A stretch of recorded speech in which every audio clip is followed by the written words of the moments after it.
Aku ada something nak cerita dengan korang. Baru-baru ni kan aku ada upload video rumah aku banjir masuk air. So ada beberapa gadget yang terkesan, antaranya smartwatch ni.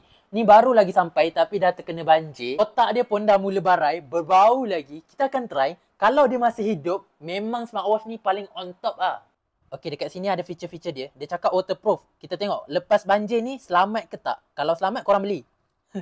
Okay, kita buka. Okay, koyakkan. Weh, bau lagi guys. Okay, so ini smartwatch dia. Cantik gila smartwatch dia. Okay, ni basah-basah lagi. Kita tengok dulu. Kita buka ni. Dan kita akan try buka. Weh, bazir weh kalau tak hidup. Bismillah, hidup. Weh, sumpah lah. Bapak dia. Hidup lagi guys.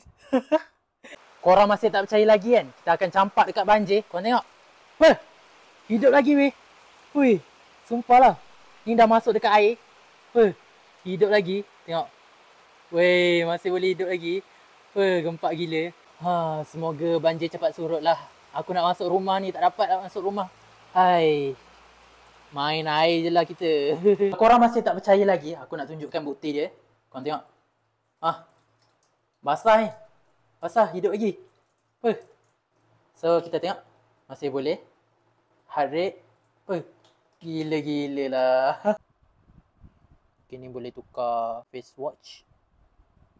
Korang boleh pilih mana korang nak. Contoh ni, weh, cantik weh.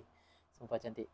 So, mana apps dia? Sini Oh, ni macam-macam apps. Ada activity, sleep, heart rate, phone, exercise.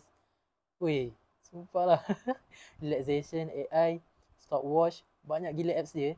Ini kalau pakai ni, cantik gila ni. Letak dekat tangan, mesti orang pandang. So, dah terbukti smartwatch ni power gila. Korang wajib beli. Aku dah sediakan dekat beg kuning.